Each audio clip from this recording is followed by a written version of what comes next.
CAA, Creatively Advanced Aquascaping. Now, if a few of you thought I was going to talk about the Indian Citizenship Amendment Act, then I'm sorry. We're going to talk about Creatively Advanced Aquascapes.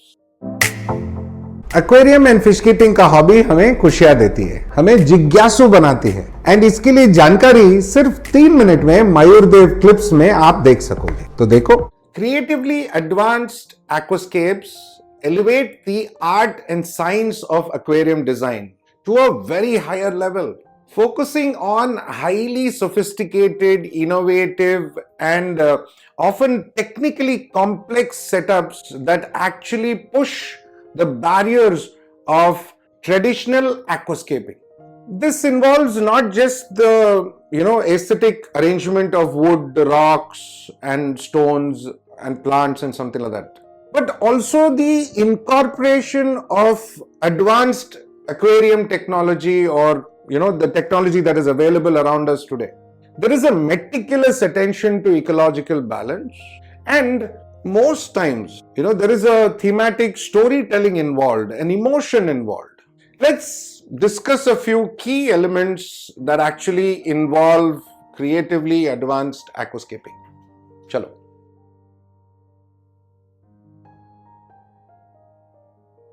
Not only will we discuss the aspects of creatively advanced aquascaping, but we will also see examples, pictures or videos of aquascapes that have been done in this manner, where the aquascape itself is creatively advanced. So while I'm discussing the aspect, you can also see pictures with it. So the first aspect would be an innovative design concept. Now, how can you define an innovative design concept? Now, see, generally in an aquascape, we consider an aquascape to be a design of or a representation of a natural setting. Here, there are situations where, a more avant-garde design principle is used. Asymmetry, a mountain setting as an example, sometimes a city, sometimes a desert. And this being an aquascape and underwater. So an underwater desert is not possible. The innovative design kind of pushes the barrier again to kind of having something unique. Now, in the innovative design, there are some basic principles of a focal point or the golden ratio, and that is also used here. But of course, again, there is an innovation in the design itself. The next aspect is a technological integration. Technological integration in today's day and age, in the smartphone age, in the smart age, or the Gen X age, if there is no technological integration, then it's not right. So technological integration here, there are state-of-the-art filtration systems, lighting systems that kind of can be controlled day and night, and controlled by your phone, app controlled. State-of-the-art CO2 diffusion systems, water filtration systems, water flow systems, so on and so forth. And of course, automatic fertilizer dosing systems, all of this can be used. But there is another side to this technological use as well, or the technological integration, where we use new age products, where stones are screwed together, bolted together, or using unique products like glue and sticking products, or wires, binding wires. We also use these kind of technology in an aquarium or an aquascape rather, again breaking barriers, making it unique. The third aspect would be the ecological complexity. Now, see, merging a creatively advanced aquascape with the correct ecological balance of an aquarium is kind of complicated, because here you're adding a lot of microfauna, you're adding a lot of plants, shrimp, microfauna, shrimp, small fish, medium fish, or the fish that suit your aquascape. Now, they have to be comfortable. You cannot use products that will actually harm their well-being. So the balance has to be perfect. The aquascape has to be really creatively advanced. On the contrary, it has to maintain a beautiful ecological balance with all the complexities, so that the plants, the microfauna flourish beautifully, grow beautifully. And the aim is to replicate natural ecological processes with the complexities of a creatively advanced aquascape, as closely as possible. The next point would be artistic storytelling. Now, we all love stories. Everything that we see should have a story. Every place we go to or visit should have a story. So, every aquascape actually has a story, but there is a beautiful way of telling that story. Sometimes you can create fantasy landscapes or underwater dioramas that evoke a specific narrative or a story, and it can be anything. Now you can even bring in an element of something that you've seen from a movie. A scenery from a movie can be created as an aquascape, and that becomes the story. So that's an artistic representation of a story, right? Through an aquascape. Now again, I'm specifying creatively advanced aquascape, or CAA as I tried to call it in easy terms. The creative advancement is the fact that somebody can actually tell you a beautiful story from an artistically created aquascape.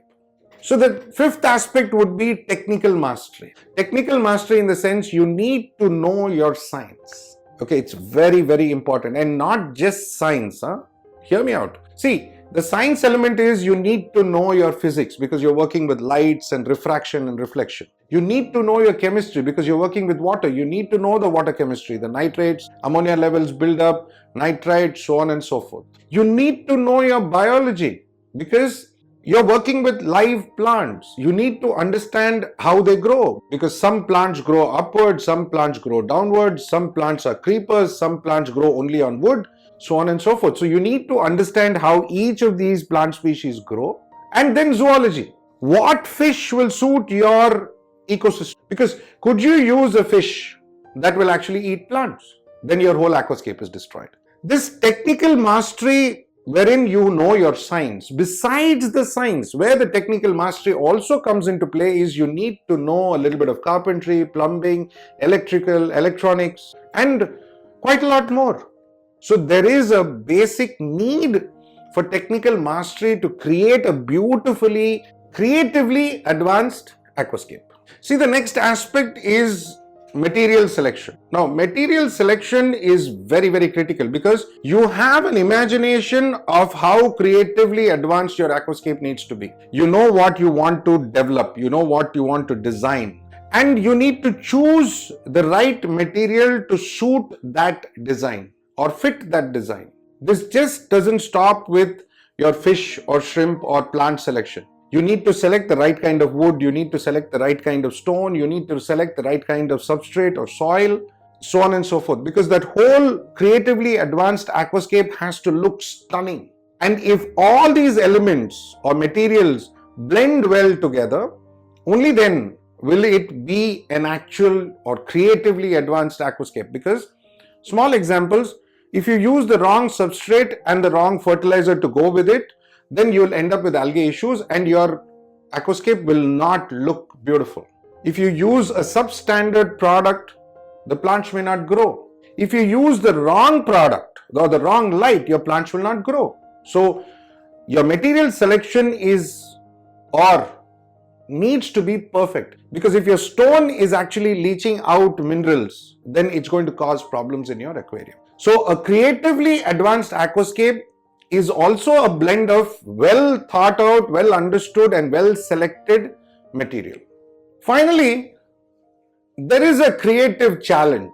You need to be good with your hands because you're creating something superb and unique, an aquascape in a limited space in an aquarium. So you may have an imagination of a beautiful mountain or something like that. That has to be minimized and brought into a smaller space. So every piece of wood or every piece of stone counts, and how you put it together counts. So there comes in the creative challenge.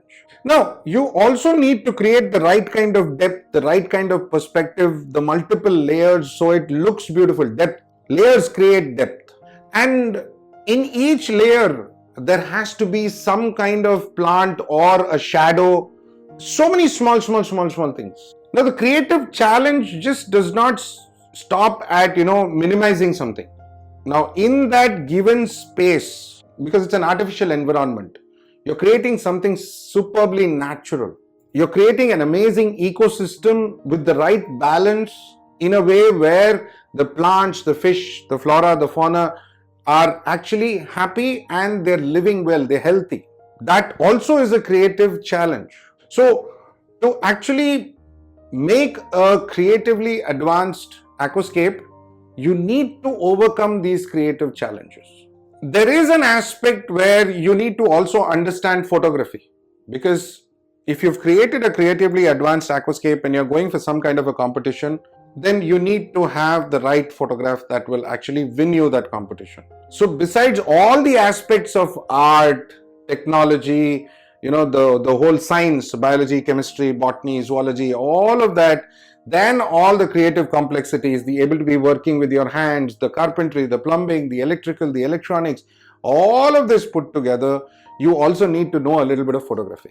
Are you passionate about aquascaping? And are you passionate about creative advanced aquascapes? Then I believe ये जानकारी आपके लिए फायदेमंद था. ऐसे बहुत सारे छोटे छोटे वीडियोस हैं हमारे इस चैनल में, जो देखो, जानकारी लो, जिज्ञासा अपना पूरी करो, end of course aquarium and fish keeping hobby का पूरा मजा लो. थैंक यू, नमस्ते, खुदाफिज, शबा खैर and Sat Shri Akal. Bye bye.